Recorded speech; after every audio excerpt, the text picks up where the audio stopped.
Hola Rebeca, ¿cómo estás? Hola Javier, ¿cómo estás? ¿Todo bien y ¿Todo tú? bien? Todo muy Tranqui, bien. esperándote. Me quise adelantar unos minutitos, pero me ganaste. No, no, no, no, no. Es que me conecté y después como que se desenganchó, no sé qué pasó. Bueno, nos adelantamos unos 5 minutitos, pero no hay problema por eso. No, para ¿Cómo, nada. cómo estás? Muy bien, digamos, soportando el encierro. Sí, no es muy fácil de llevar esto ya hace un mes y contando, Sí, y contando. y contando, Pero y va bueno, a seguir. No sé si parece querés que les que... gusta, Sí, parece te que les escucho. gusta demasiado. Parece que les gusta demasiado tenernos encerrados. Mira, por lo que estuve leyendo, al parecer, por lo menos acá en Cava, se está planeando extender un mes la cuarentena, así que está difícil. Sí. Sí, No yo sé si... digo, creo que hay cuestiones bastante más delicadas de fondo que vale la pena tratar. Digo, ahora cuando arranquemos la nota, la charla, eh, me parece que vale la pena discutir algunas cuestiones porque me parece que es mucho más profundo. No sé si lo hacen de ineptos o de modo intencionado, pero en el fondo lo están haciendo. Entonces, Tal cual. eh, digo, viste, el camino al infierno está lleno de buenas intenciones. Y además, encima me permito dudar de las buenas intenciones de esta gente. Y no solo, digamos, del oficialismo, de la oposición también. Creo que somos muchos los que tenemos esa duda sobre a dónde quieren apuntar. No siempre podemos esperar lo mejor y creo que lo han demostrado durante muchísimos años de gobiernos del socialismo, así que eso queda clarísimo. Digamos, si las pruebas están al canto, digamos, con todo lo que ha pasado, su inflexibilidad para, como es, no reducir sus privilegios, ¿no? O sea, eso está clarísimo. Tal cual. No sé si Así que quieres que bueno. arranquemos ya o que esperemos un poquito más a que se vaya sumando No la sé qué hora gente. es, no sé qué hora es, función de Y la hora, cincuenta y digamos. siete, 19:57, tenemos tres Todavía minutitos. falta un rato más. Esperemos, digamos, un poco más hasta que venga más gente. Y igual podemos ir, o arranquemos a charlar y bueno, y charlamos. Sí, se va dando, viste, la charla. Bueno, yo quería más que nada arrancar pidiéndote a vos si podías hacer como una contextualización desde tu punto de vista de todo lo que está sucediendo en Argentina durante la cuarentena y en razón a eso, por ahí también apuntar a la primera pregunta que la he escuchado en otras entrevistas que vos has brindado, que hablas sobre una guerra civil y me gustaría que entres un poquito a explicar a qué te referís cuando hablas de eso. Sí, en realidad eso es cuando yo planteo esa situación, en rigor viene de todo un análisis previo, ¿no? O Ujú. sea, digo, porque la economía argentina ya venía bastante mal y después, o sea, se refuerza con el tema de la llegada del virus, ¿no? Pero Sí, si a vos te parece, yo arranco explicando cómo se analiza la economía en este contexto, muestro cómo funciona en países razonables, digo, y pues ahí podemos explicar la respuesta de política económica de Estados Unidos, después la de Francia, para poner en comparado cómo funciona el mundo normal, y dale, después ver por qué las herramientas esas no funcionan en Argentina, no están disponibles directamente, no es que no funcionan. perfecto. Y una vez que estamos ahí, empezamos a ver qué cosas está haciendo el gobierno y por qué eso podría derivar en un estallido social. El Muy primer bien, punto que hay que, el primer punto que hay que comprender es que en rigor el virus representa lo que se llama un shock de oferta negativa. En general, la literatura, para mí, la sección de la literatura que mejor está preparada para dar respuesta a esto es lo que se conoce como la teoría de los ciclos reales o también teoría de los ciclos de equilibrio.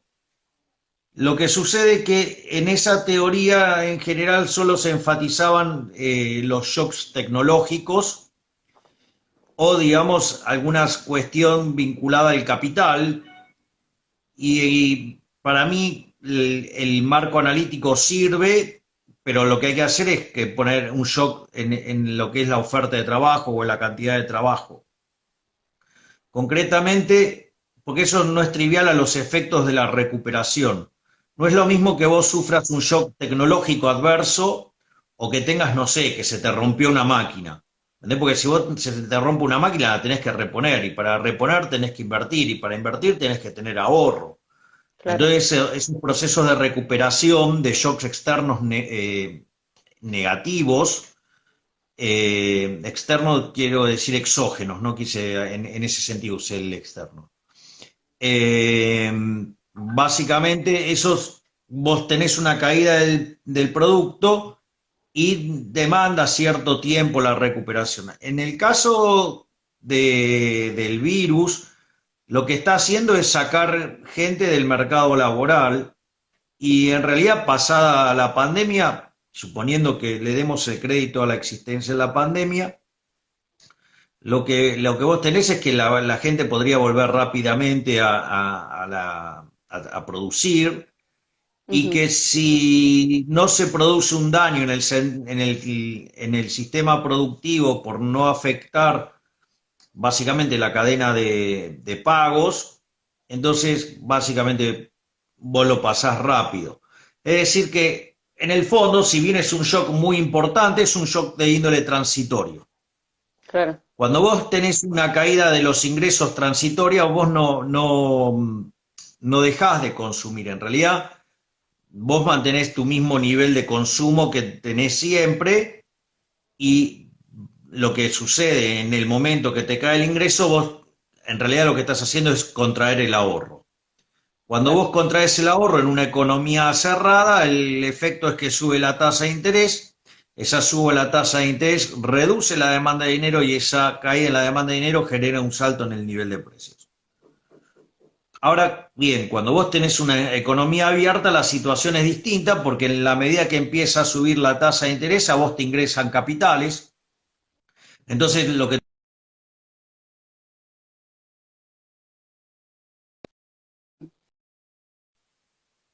vende, tampoco cae la demanda de dinero, tampoco suben los precios, y el único efecto colateral que tenés de esta situación es que te aumenta el déficit de cuenta corriente. Es decir, que una economía como Estados Unidos financia esto con endeudamiento externo.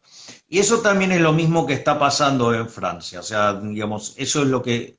Pero para vos encontrarte frente a esta situación, vos lo que tenés es que claramente tenés que tener acceso al financiamiento externo, o sea, tenés que poder endeudarte.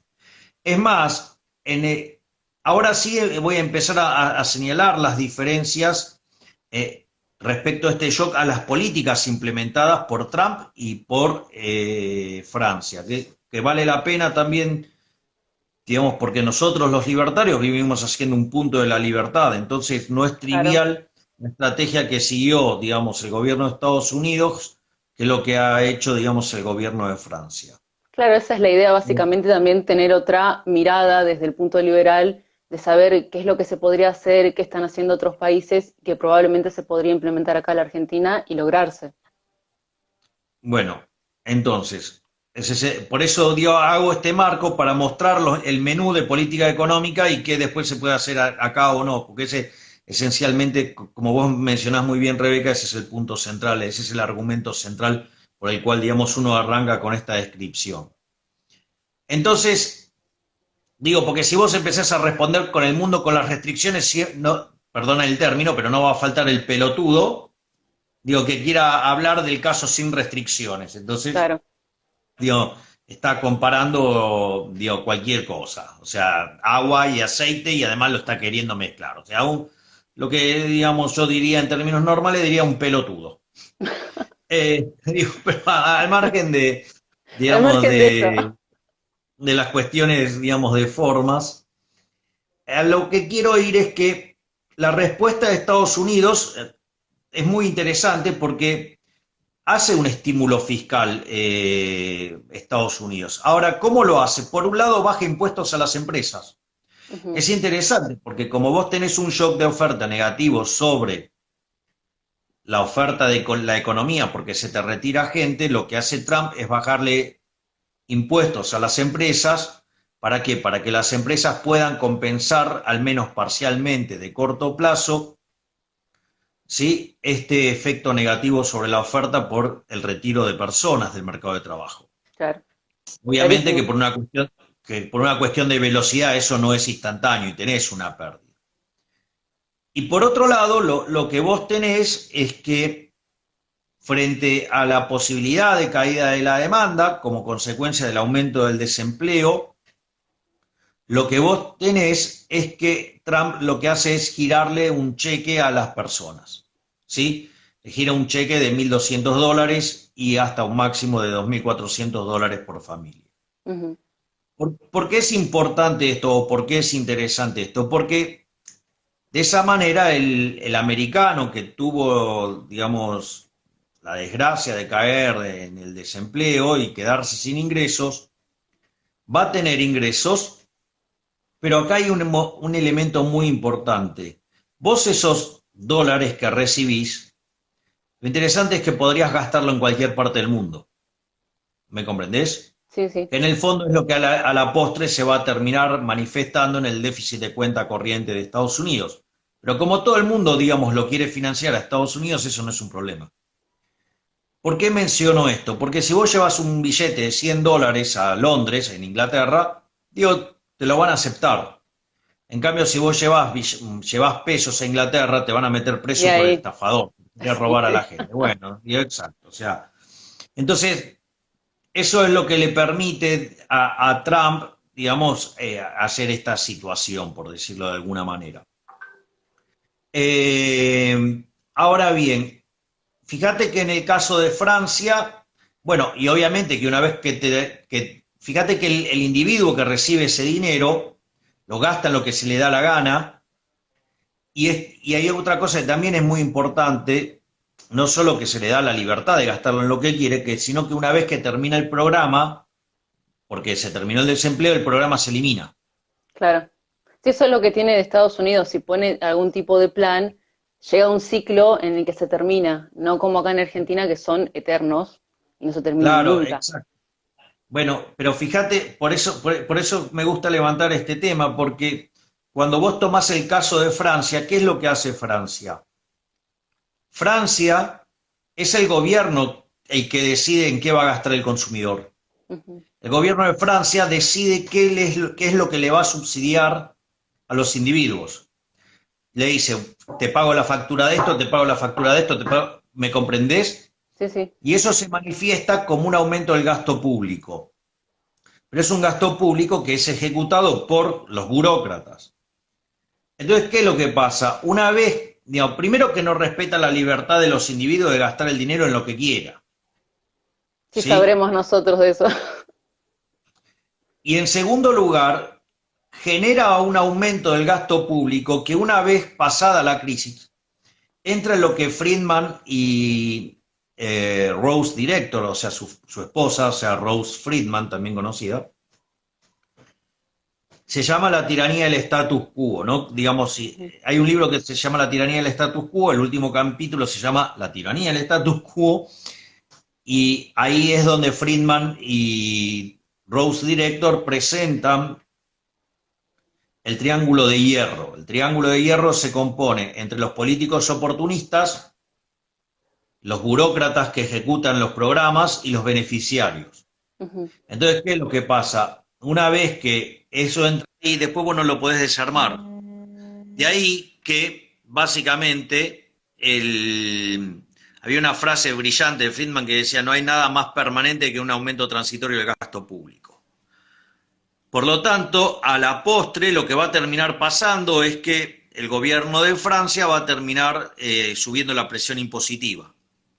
Entonces, fíjate que cuando termine este periodo, el gobierno de Francia termina con más gasto público, con más presión impositiva, y en un mundo que compite, donde los precios vos los podrías tomar prácticamente como dados, dada la tasa de interés, implica que los salarios reales tienen que ser menores. Ese es el Claro. primer punto. O sea, Ese es el primer punto.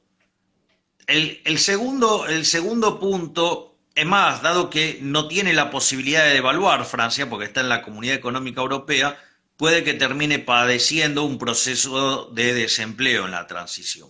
O sea, eso del caso de Francia. En cambio, fíjate que de esto, digamos, Estados Unidos va a salir fortalecido porque el sector privado va a generar más ganancias, va a generar más ahorro, va a generar más inversión y como consecuencia de ello, digamos, va a tener más capital per cápita, mayores niveles de productividad, mayores salarios reales, con lo cual a la postre, digamos, Estados Unidos va a salir mejor de esto. Ahora, eso es una de las cosas que pasan y además, o sea, evidentemente, terminado todo esto, el avance del sector público se termina, ¿no? Por ende, los salarios reales de los americanos van a ser más altos. Pero esto además después tuvo otro componente, que es un componente monetario. Básicamente cuando los individuos se asustan, es decir, se genera un fenómeno de aversión al riesgo. ¿Qué significa un aumento en la aversión al riesgo? Habrás escuchado muchas veces algo así como el flight to safety, el flight to quality, el flight to heaven, ¿sí? Sí, sí. Son todas descripciones que se utilizan en el mercado financiero y en el mercado, digamos, de los economistas para describir lo que se llaman switch de portafolio, cambio de portafolio. O Bueno, sea, al ahí ya no aumentar la sería tan aversión al experta riesgo, vos yo, pero pasás a sí, sí. demandar dólares y pasás a demandar títulos públicos del gobierno Claro. norteamericano y vendés acciones, vendés bonos corporativos, vendés bonos de emergente y vendés los bonos basura, como por ejemplo Ujú. los bonos de Argentina. Eso lo que genera es un spread entre lo que es la tasa del bono del Treasury contra lo que es un bono corporativo que induce a un derrumbe de la inversión y al mismo tiempo cuando la gente se asusta, como demanda también más dinero, ¿qué es lo que pasa? Al demandar más dinero, si tu restricción de presupuesto está dada, inexorablemente tenés que consumir menos. Claro. Entonces, ¿qué es lo que hizo el gobierno americano? En realidad ahora es la Reserva Federal. Digo, esto es algo, si bien no con la violencia de lo que fue el 2008, pero es el mismo tipo de fenómeno y es el mismo tipo de fenómeno que del 29-33, o sea, la Gran Depresión. O como lo llamó Friedman con Anna Jacobson Schwartz, la Gran Contracción. ¿Qué es lo que hace la Reserva Federal? A la luz de lo que pasa en el mercado de bonos, baja la tasa de interés a cero. Al bajar la tasa de interés a cero, eso, digamos, hace que los bancos estén tentados a tomar ese dinero para ponérselo en el bolsillo a las personas. De modo tal que si vos querés demandar a obtener más dinero en el bolsillo, no tenés que dejar de consumir. Y Claro. eso lo que hace es evitar una caída de la demanda agregada y evitás de esa manera que la economía entre en un loop recesivo. ¿Ok? Sí, sí. Bien, en el caso de Europa es bastante parecido y de hecho Christine Lagarde ahí estuvo rápida de reflejos y dejó en claro la similitud de este caso con lo que fue el caso del 2008. O sea que aparte lo hizo explícito, es decir que ahí, digamos, también, digamos, tenían bien claro para dónde ir en el plano monetario. Y fíjate que ahí la diferencia no es tan grande, la diferencia es que en un lado lo hace el propio Banco Central de Estados Unidos, o sea, la Reserva Federal, y en el otro caso lo hace el Banco Central Europeo. Entonces, la única gran diferencia tiene que ver con el tema de las libertades individuales, la instrumentación de la política fiscal y lo que eso implica a la postre en términos de salarios reales. Claro que Obviamente básicamente que cuanto serían más cosas que no se están intervencionista, dando digamos, acá. el gobierno, digamos, vas a terminar teniendo un salario real más bajo. Y cuando vayas, digamos, a los que tienen, digamos, un marco de mayor libertad, no solo que, digamos, tenés los beneficios de la libertad, sino que además, o sea, vas a tener salarios reales más altos. O sea que, en el fondo, el modelo intervencionista de Francia lo único que hace es hundir más a Francia.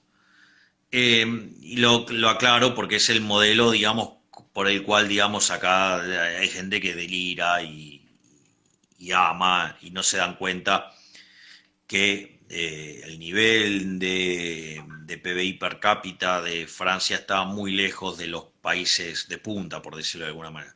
No deja de ser un país desarrollado, tienen un nivel de vida muy alto, pero están estancados. Sí, digamos, o sea, no es trivial, o sea, no por nada Europa es la zona que menos crece del mundo, ¿no? O sea, digo, el TRIC está ahí y por eso muchos países han empezado a bajar la presión tributaria. Yo creo que fue muy aleccionador el caso de Irlanda. Irlanda era el país más miserable de Europa y básicamente emprendió un conjunto de reformas pro mercado y en un lapso de tiempo corto, hoy tiene un PBI per cápita más alto que el de Estados Unidos, ¿no? Entonces, Sí, digo, no recuerdo me que parece tuvo un... una gran Claro. crisis económica, no recuerdo exactamente la fecha, pero sí, obviamente resurgieron de forma totalmente diferente. Yo lo que quería ¿Para qué aprovechar, te escucho muy bajo, Rebeca? A ver, ¿ahí me si es escuchás? un problema. A ver, ahí está. ¿Ahí sí? A ver, un Hola, poquito más fuerte te pido, por favor. ¿me escuchás ahí? Te escucho, pero te escucho muy bajito. Que yo te escucho fuertísimo. Ah, ok, uy, perdón, pero Puede no sé ser, cómo... puede ser el volumen de tu teléfono. Si querés lo bajo un poco, a ver, ahí cómo escuchás. Yo te escucho bien. ¿Vos me Ahí me... escuchás?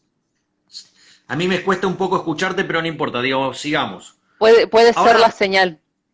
ok, ahora vamos al caso de Argentina, que me parece que es el caso relevante. Sí, justamente eso quería justo preguntarte y entrar en base a todo lo que vos estabas comentando ahora, con los análisis que has hecho, haciendo comparaciones de Estados Unidos, de Europa, si es posible acá en Argentina, en base a las medidas que viene tomando el gobierno, que se dé una hiperinflación, tomando en cuenta que tienen precios cuidados, que evitan que la gente que produce ganancias en el país salga a trabajar, y es como una medida indefinida que no tiene un plazo de término. Bien, vamos por partes. Sí, sí, es posible y están dadas todas las condiciones para que haya una hiperinflación, ¿sí? Ahora vamos a lo que es la política económica argentina. A ver, Argentina no puede hacer lo que hace Estados Unidos de endeudarse. A ver, Claramente no. Argentina tiene más de 4.000 puntos de riesgo país, en la punta corta tiene 65.000 de riesgo país. Claramente Argentina no dispone de endeudamiento, punto uno. Punto dos, tampoco dispone de política monetaria, porque la realidad es que, sí, imprimir puede, el tema es que nadie demanda el peso como moneda, por algo, digamos, Exactamente. hay control de capitales, por algo, digamos, tenés 17 precios distintos para el dólar, por ende, lo que te digo es, bueno, digo, Argentina no puede utilizar las herramientas que está utilizando Estados Unidos del endeudamiento y, digamos, de la emisión monetaria. Ahí es cuando vos ves que vale la pena hacer bien los deberes y llevar una política económica sana. ¿Por qué? Porque podrías tener todos estos mecanismos de amortiguación y no los tenés porque, digamos, somos los impresentables del barrio, por decirlo de alguna manera. Digo, aún peores que nuestros vecinos de América Latina, ni que Ujú. hablar contra Chile, ¿no? O digamos, o el nuevo enfoque que está teniendo Uruguay. Pero al margen de eso, fíjate que entonces en Argentina vos tenés el shock de oferta negativo, que básicamente, dado el que encontró el sistema de salud en offside, la cuarentena es una cuarentena de índole cavernícola, ¿no? O sea, porque si estuviéramos viviendo en la época de las cavernas y aparece una gripe como esta, básicamente, ¿qué harías? ¿Te encerraría? Bueno, eso es lo que hizo el gobierno. Nos encerró. Y cuanto más grande es el número de personas encerradas y cuanto más grande el periodo de tiempo, bueno, eso muestra que el sistema de salud claramente estaba totalmente en offside. Probablemente mucho de esto tenga que ver con eh, lo que pasa en La Matanza, o sea, en la provincia de Buenos Aires, y el gobierno da por descontado que si esto entra de lleno con fuerza en La Matanza, le convierte, le genera un desastre electoral que no le va a permitir perpetuarse en el poder. Digo, ese, Claro. digo, parece ser uno de los mecanismos por los cuales, es más, el ministro de Salud intentó expropiar al sistema privado porque el 70% de las camas corresponden del sistema de salud argentino corresponden al sector privado. Que es algo que no Pero, dicen. digamos, ahora, al margen de eso, entonces vos tenés una contracción de oferta mucho más fuerte que la que se da en otros países del mundo. Además, el gobierno quiere combatir esto haciendo keynesianismo, estimulando la demanda. El gobierno de Macri dejó un déficit fiscal primario bien medido de 3 puntos del PBI. Digamos, el gobierno originalmente estaba hablando de un paquete fiscal de 3 puntos del PBI, o sea, con lo cual sería negativo en 6 puntos, y ahora parece que lo va a extender a 3 puntos más, con lo cual parece que están planeando un paquete fiscal, entonces que va a terminar implicando un déficit fiscal primario de 9 puntos del PBI. Si a eso le sumás que la actividad, por ejemplo, en marzo cayó 9%, cuando tomás los registros de lo que es la mitad de marzo hasta la mitad de abril, los números son verdaderamente estremecedores de los niveles de caída, digamos, podés llegar a ver niveles de caída en torno al 50% como si nada. Entonces, vos lo que tenés es una bruta contracción de oferta, una bruta expansión de la demanda. El financiamiento de la expansión de la demanda se hace con emisión monetaria de un dinero que la gente no quiere. Es decir, Claramente. la oferta monetaria está creciendo, ¿sí? Y la demanda de dinero está cayendo desde el 28 de diciembre del 2017. A ver, Argentina debería haber entrado en default a mediados del 2018 y tener una hiper en ese año, y no lo tuvo porque tuvo el programa económico del fondo que no solo le dio el dinero para financiar el pago de deuda, sino que además le inyectó 15.000 millones de dólares al Banco Central, que sumado a 5.000 millones de dólares que pusieron en la corrida, el Banco Central durante el año 2018 vendió 20.000 millones de dólares. O sea, imagínate si no hubiera sacado todos esos pesos de la calle, el desastre inflacionario que hubiéramos tenido. Nosotros, de hecho, con Mariano Fernández y con Diego Giacomini, hicimos ese contrafáctico y te daba que de no venderse esa cantidad de dólares, la tasa de inflación hubiera estado en torno al 550%. Hoy, ¿cuál sería Bueno, el después, número que maneja el Banco Central en cuanto a reservas? hoy las de libre disponibilidad son 8.000 millones de dólares. Ujú. Esas son las reservas de libre disponibilidad que tiene el Banco Central. Porque te informa, digamos, 43.000, pero ahí tenés básicamente el swap chino, tenés los encajes, tenés plata de los organismos multilaterales. Entonces, no es mucho lo que tiene el Banco Central para responder frente a estas situaciones. Claro, para seguir sosteniendo la economía, claramente.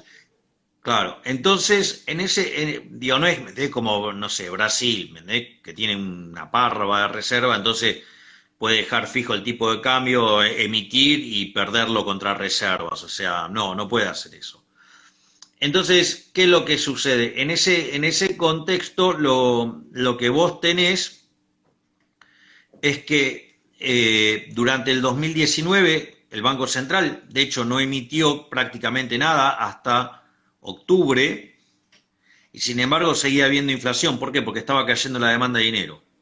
Después, los últimos 3 meses del año, Macri puso en marcha la máquina de imprimir billetes, y en ese contexto lo que vos tenés es que cuando hoy mirás lo que creció la cantidad de dinero, si lo mirás contra el mismo mes del año anterior, venía al orden del 40%, contra el mismo mes del año, discúlpame, en lo que va del año, ¿no? Contra Sí. diciembre.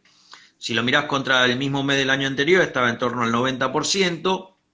El otro día el Banco Central hizo una esterilización muy fuerte con pases, y que son colocaciones a un día, y ahora lo que están tratando de hacer es que los delirios de política fiscal que está tratando de llevar a cabo el imbécil de Martín Guzmán, quieren financiarse en el sistema financiero, o sea, colocarle bonos a los bancos. Con lo cual, lo que están haciendo es aprovecharse de la liquidez excedente que generó el sistema financiero, y a partir de esa liquidez excedente le van a llenar de porquería el balance a los bancos. Por lo tanto, ahora te encontrás también con una situación de extremada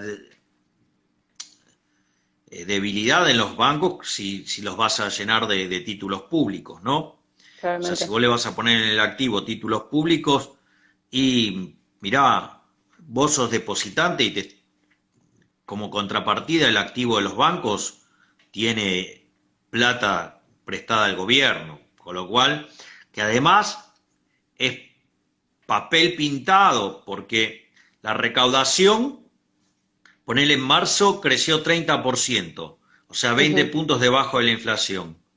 El gasto público creció 70%, o sea, 20 puntos por encima de la inflación. Es decir, que vos tenés los números fiscales detonándose, que sumado a la caída de la actividad, la recaudación se te va a desplomar. Entonces, vos vas a tener un festival de emisión monetaria. Entonces, en algún momento la gente se va a dar cuenta que estás quebrando a los bancos y la gente, digamos, probablemente vaya a buscar su plata y eso, digamos, o sea, disparará, digamos, también una otra fuente adicional de emisión monetaria y bueno, o sea, Sería el entonces momento propicio, tanta emisión de dinero con caída de la demanda de dinero, en mi manual dice que eso es una hiperinflación. sería el Y momento propicio para que se cambiara de modelo directamente, para que el gobierno implementara otras medidas. sí, yo creo que sí, que era un excelente momento para empezar a bajar impuestos y empezar a recortar gasto público inútil. Pero bueno, lo que vos ves es que el gobierno no está dispuesto a ceder un ápice en materia de gasto público y No. de privilegios. Bueno, Y así lo ha justamente, manifestado. Entonces el Estado, digamos, o el gobierno ha decidido hacer cero el ingreso de muchos de nosotros, mientras que ellos deciden que los de ellos no se tocan. El robo de ellos no se toca, los privilegios de casta de ellos no se tocan. Bueno, entonces eso implica un problema muy, muy grande, porque lo que no se dan cuenta es que ellos pueden gastar si reciben ingresos, si los ingresos los reciben, si cobran impuestos. Y si van a totalmente. destrozar al sector privado, bueno, se les va a complicar un poco cobrar impuestos. Y cuando uno ve la lógica de la cuarentena que estamos siguiendo y la persistencia con la que se sostiene, uno empieza a sospechar que el gobierno esté planeando la socialización de los medios de producción, para ponerlo así bien en terminología marxista, y básicamente, bueno, de hecho muchos de los soretes como Berkovich y esas mierdas humanas que tienen ahí dando vuelta, lo plantean abiertamente, de empezar a nacionalizar empresas. Y porque fíjate que le destruyen los ingresos a las empresas, los obligan a seguir pagando impuestos, Ujú.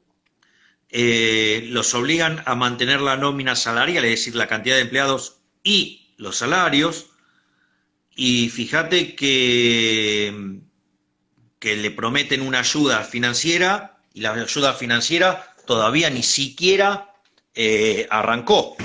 Bueno, Por lo justamente yo tanto, quería apuntar a eso. No sé si has visto que en las redes sociales ha circulado bastante un video donde distintas personas, comerciantes, dueños de pymes, llaman a no pagar a una los rebelión impuestos. fiscal. Exactamente. ¿Qué opinión te merece esto?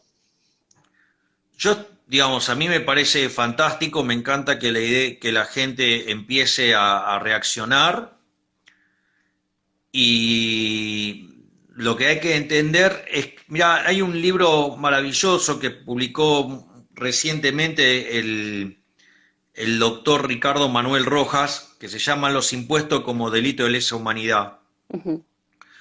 Nosotros los liberales solo reconocemos tres derechos: el derecho a la vida, el derecho a la La propiedad y el propiedad, derecho sí. a la libertad. Ujú. Fíjate que tanto el asesinato por parte del Estado a los individuos o su esclavización son delitos de lesa humanidad. Fíjate que si el gobierno avanza sobre la propiedad privada y le quita el modo de sustentación a los individuos, eso constituye un delito de lesa humanidad, porque al quitarte la propiedad vos no tenés medio de sustentación y al no poder sustentarte te morís. Es decir, que en el fondo es un asesinato por la vía indirecta, por decirlo de alguna manera, pero no deja de ser un asesinato. Suena fuerte, pero si vos te pones a pensar, claramente hoy en día hay muchísimos comerciantes que les está costando no solo mantenerse a ellos y sus familias, sino si tienen empleados, pagarles es una locura. No Bueno, por llegan a eso te lo estoy cubrir. diciendo.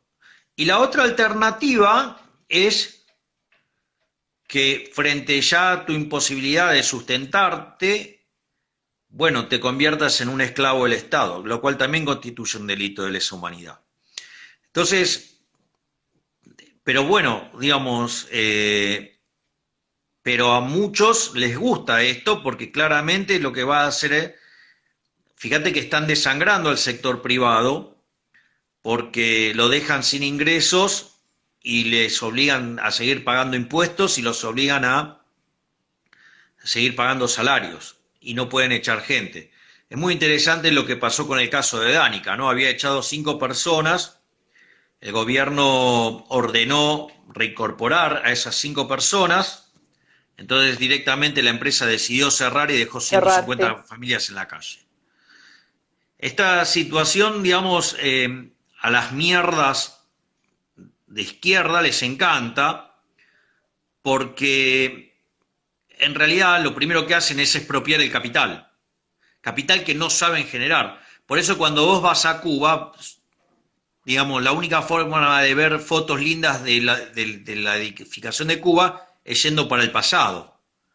¿Por qué? Porque destruyen el capital, se lo van comiendo, se lo van comiendo, porque como ellos creen que todo, digamos, creen en esa estupidez de la plusvalía y, digamos, de la teoría del valor trabajo y la teoría de la explotación, el capital no tiene retribución, por lo tanto el capital desaparece.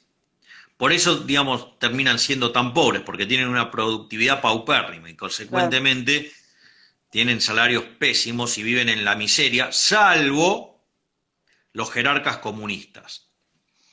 Por lo tanto, en ese contexto, digamos, Argentina está entrando en una chavización de su economía muy acelerada y que, digamos, la pandemia hasta le puede abrir las puertas para implementar directamente el comunismo. Fíjate que Alberto Fernández en los recientes días abandonó el Mercosur y Sí, no es sí. casualidad. ¿Por qué? Porque tenés, digamos, a una persona de derecha como Bolsonaro, tenés, digamos, en Paraguay, digamos, un gobierno, digamos, que no se puede llamar liberal, pero, digamos, es una suerte de socialdemocracia market friendly, y, digamos, lo mismo ves en Uruguay. En Uruguay. Lo que pasa es que puesto en el prisma argentino parecen hiperliberales. A ver, acá creían que Macri era liberal, ¿no? Cuando en realidad Macri es un socialdemócrata, es decir, como el Partido Demócrata en Estados Unidos, pero la línea de Bernie Sanders, nada más que muchísimo más pelotudos, ¿no? Digamos, o Claro. sea, y En probablemente relación, más chorros. En relación a esto que nombraba justo Eh, del Mercosur, yo te quería preguntar, ¿cómo afecta esta suspensión? Porque de hecho es una suspensión la que hizo Alberto Fernández hasta que se eliminaran las negociaciones con Líbano, Corea del Sur y la India. ¿Cómo afecta a la Argentina en el plano no, económico? bueno, por eso Argentina va camino a cerrarse más, pero fíjate que además, digo, Alberto Fernández está muy activo en lo que tiene que ver con el Grupo Puebla.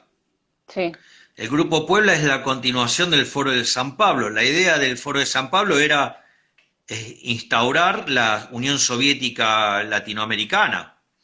Entonces, digamos, Menezes, él se junta con Lula, se junta con Dilma Rousseff, se junta con Maduro, se juntan con los opositores chilenos.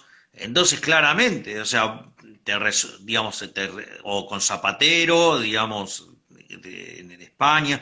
Es decir, fíjate que te resulta, bueno, son muy amigos de los de Podemos. Claro. Entonces, Cierran más fíjate la que, economía. ¿cómo? Van cerrando más la economía, o sea, cada vez es Claro, más van cerrando cerrada. más la economía y se van aliando, digamos, con los, ya ni siquiera, digamos, o sea, con los socialistas más duros. Ujú.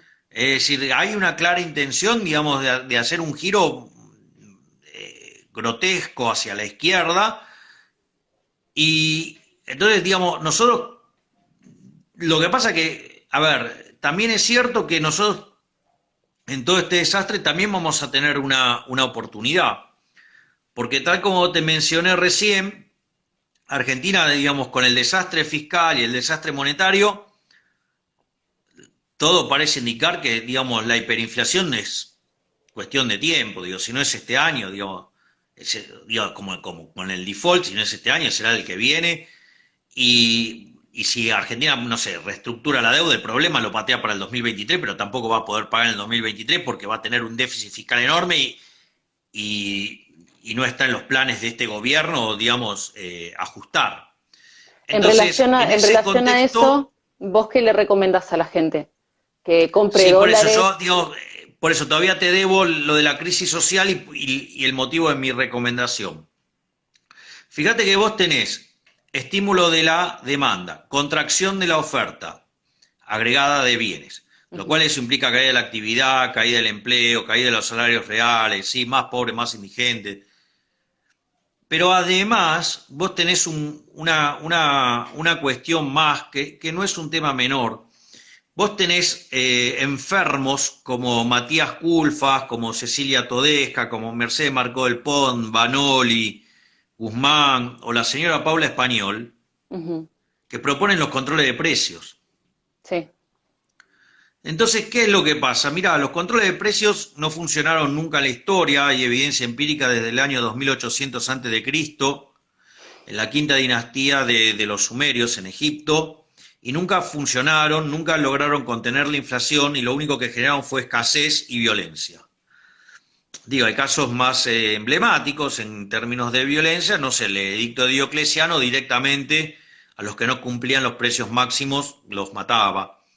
Ahora, fíjate esto, que es muy interesante porque en el caso de la señora Paula Español no los mata de modo directo, pero se parece bastante el efecto económico, ¿no? Porque básicamente cuando aparece un precio que no le gusta, que le parece a ella alto, porque como ella es omnisciente, omnipresente y omnipotente, puede saber cuáles son todos los precios de la economía en cada momento del tiempo, porque además conoce nuestras preferencias, conoce, digamos, nuestra restricción de presupuesto intertemporal, por lo tanto conoce nuestros ingresos presentes, futuros, nuestras riquezas, ¿sí? Cómo va a evolucionar la tecnología, cómo van a evolucionar nuestras preferencias, conoce, digamos, es más, toda la estructura de bienes de capital de la economía, conoce la tasa de referencia intertemporal, como sabe todo eso la señora Paula Español, ella conoce el vector de precios relativo de la economía. Y Entonces, te cierra un negocio. claro, entonces cuando no es el que ella considera, te cierra un negocio. Interesante porque no solo que lo perjudica al dueño del negocio, sino que también perjudica a todas las personas que trabajan en ese negocio, que los deja sin trabajo. Y lo que es más grave, desaparece la oferta. Claro. Y fíjate esto, en el fondo la hiperinflación es la pérdida del poder adquisitivo del dinero. Ahora, si vos los bienes de la economía desaparecen, a ver, es como que yo te dijera, mira, Rebeca, te voy a dar 100 millones de dólares. Y vos decís, ah, qué bueno. Y te digo, no, sí, bueno, pero esto va con que te subo a un cohete y te mando a Marte. Y te vas a querer matar, porque esos 100 millones de dólares en Marte no van a hacer nada. Claro. Tenés una En ese, condición. en ese contexto, ¿qué quiere decir esto? Que vos por más que te tiren dinero desde el helicóptero, mirá, no podés hacer nada con ese dinero porque no tenés que comprar, entonces el poder adquisitivo de ese dinero es cero. Es decir, acá se empieza a desenmascarar la gran mentira keynesiana de, digamos, que vos podés crecer estimulando la demanda. No, mirá, vos no podés consumir si no producís antes. Claro. En ese contexto, lo que sucede es que si vos la producción es cero y vos estás tirando papelito de colores, ¿cuánto puede comprar ese dinero? Nada, el poder adquisitivo Nada. es cero. ¿Qué quiere decir? Que los Estamos precios tienden a hablando, infinito. ¿Por qué? Porque desapareció la oferta.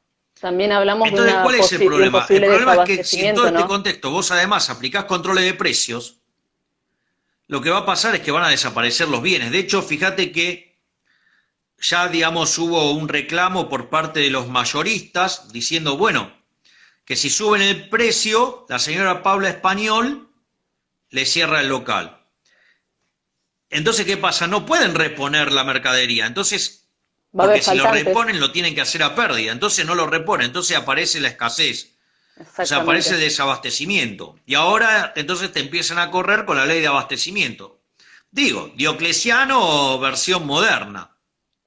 Tal cual. Y por otra parte, días atrás estuve hablando con un profesor y economista muy importante, argentino, digo, no voy a revelar el nombre para que digo, no se infiera por dónde viene la información, No hay problema. pero me contó que, digamos, él tiene clientes en la isla de Tierra del Fuego y le contaban que, mirá, cuando arrancó esto, el faltante era 5% de insumos.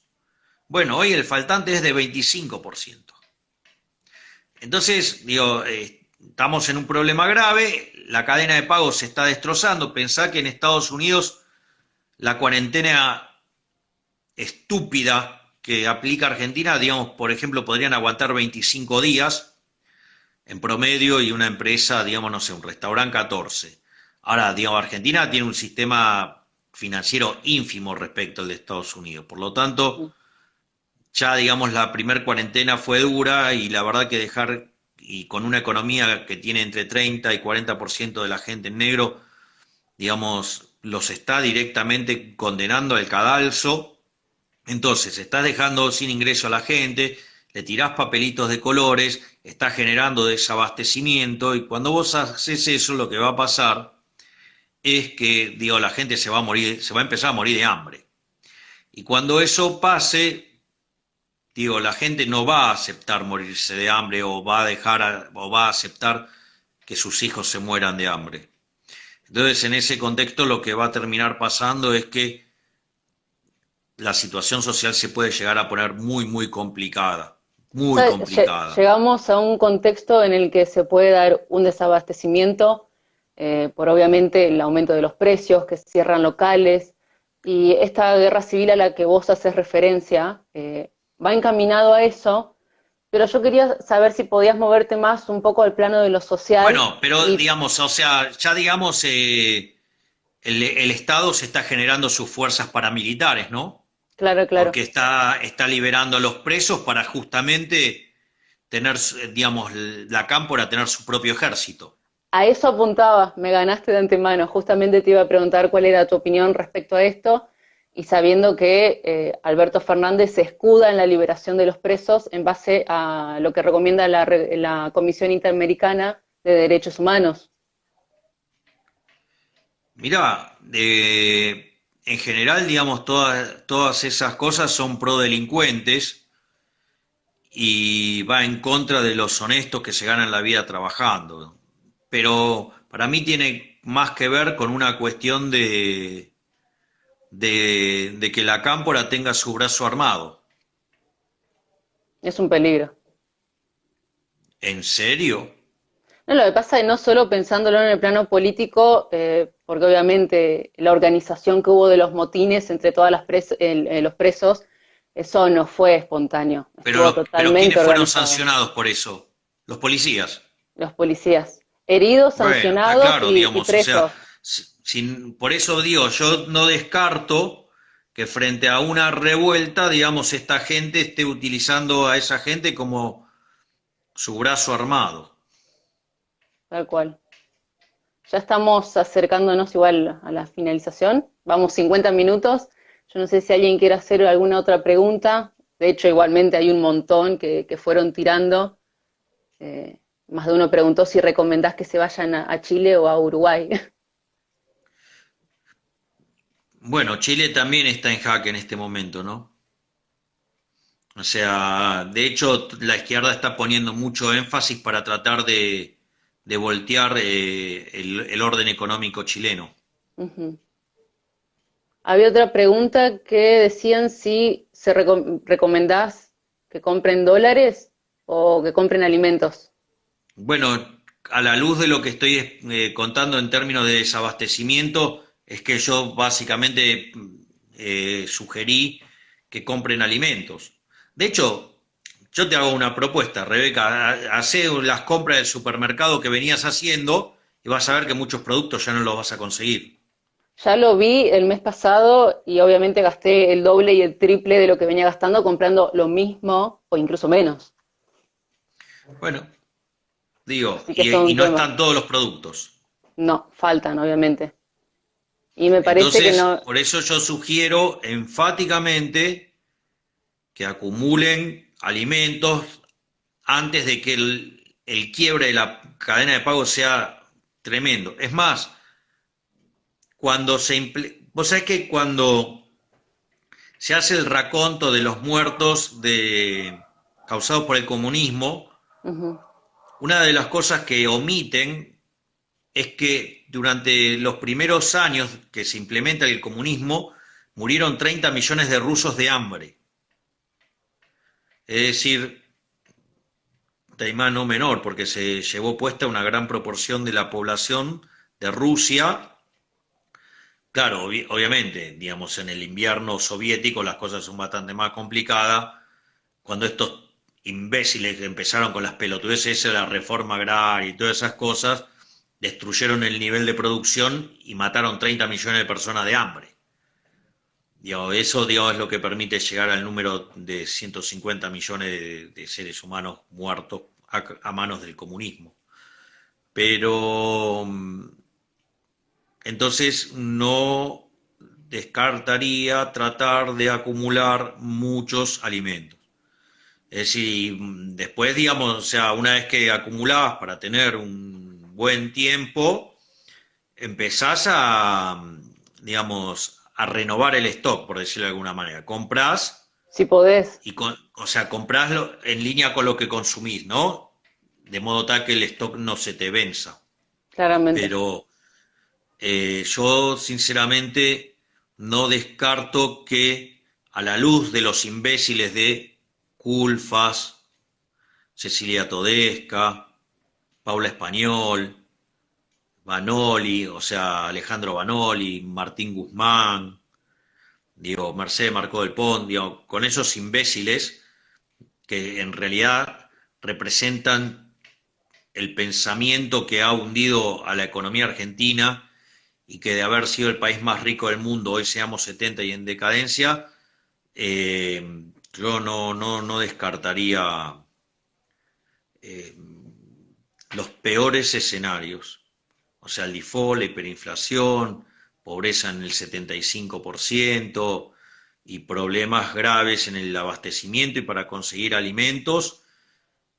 Y por algo, digamos, la camporonga se está armando, ¿no? Digamos, o sea, No tendríamos el mejor de los están, panoramas para Argentina en lo que va de este año y el siguiente, por lo que me decís. no, digamos, Argentina, digamos, o sea, lo único que puede pasar es que en el medio la crisis, la gente reconozca que el Estado no es la solución, que el Estado es el problema y que los políticos son nuestros enemigos y que los principales enemigos de la libertad son los políticos y que, bueno, están teniendo el sueño húmedo de Foucault en el libro Vigilar y Castigar, ¿no? Sí, Que es la forma como, digamos, el político le digita la vida a todos los seres humanos eh, desde el poder y desde el uso del aparato represivo del Estado. tal Fíjate cual. que ¿quién carajo es el gobierno para decir qué actividad es esencial o no? Bueno, Pero con convengamos esa que van también definición, armando sobre la marcha, porque no es que tienen un plan económico súper definido. no, pero aparte, digamos, en esa definición de qué actividad es o no es esencial, es muy interesante porque puede hacer que algunas profesiones desaparezcan porque les resultan incómodas. ¿Como cuál? Si tendrías que dar un ejemplo. Y, por ejemplo, les pueden resultar incómodos los economistas. Entonces, lo mantiene como actividad no esencial y además usa a sus operadores políticos para callarlos públicamente. Bueno, Javier, ya nos estamos acercando al cierre. Estamos ahí clavados en los 56 minutos. Yo te quería preguntar, esto más que nada es de índole más personal, porque escuché en otra entrevista que habías comentado de que dejaste de enseñar en una universidad porque sufriste persecución ideológica. Y en base a esto yo quería saber si vos me podrías decir qué es lo que significa ser libertario para vos, la importancia que tiene en tu Mira, vida. la persecución ideológica sí existió, digamos, fue en la Universidad de Buenos Aires, fue algo instrumentado por Andrés López. Yo daba clases con Diego Giacomini y bueno, Diego puede contar mayores detalles porque yo, digamos, en función de cómo la veía, me parecía que eso no iba a terminar bien. Bueno, de hecho no terminó bien, pero Diego redireccionó la pelea de otro modo. Ujú. Eh, y por otra parte, digamos, ser liberal libertario es creer, digamos, en el individuo, ¿sí?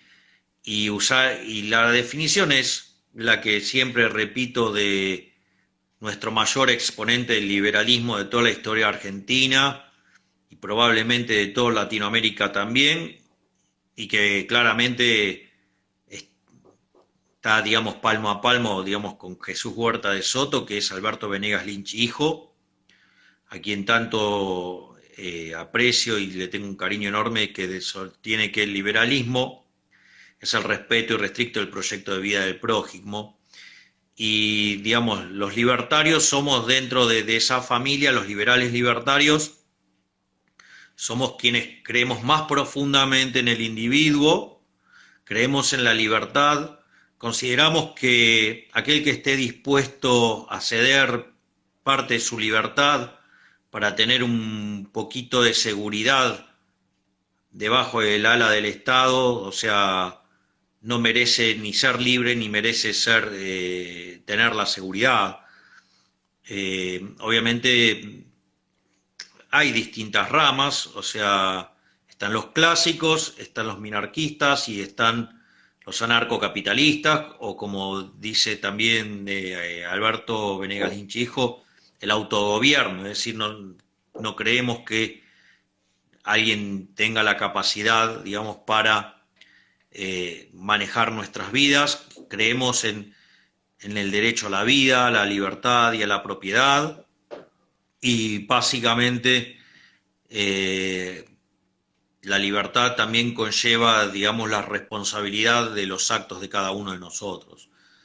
Me parece Totalmente. que cuando uno empieza a trabajar en esa idea, es imposible no estar enamorado de la libertad y cualquier avance que hay sobre la misma genera reacciones, digamos, airadas. Totalmente de acuerdo.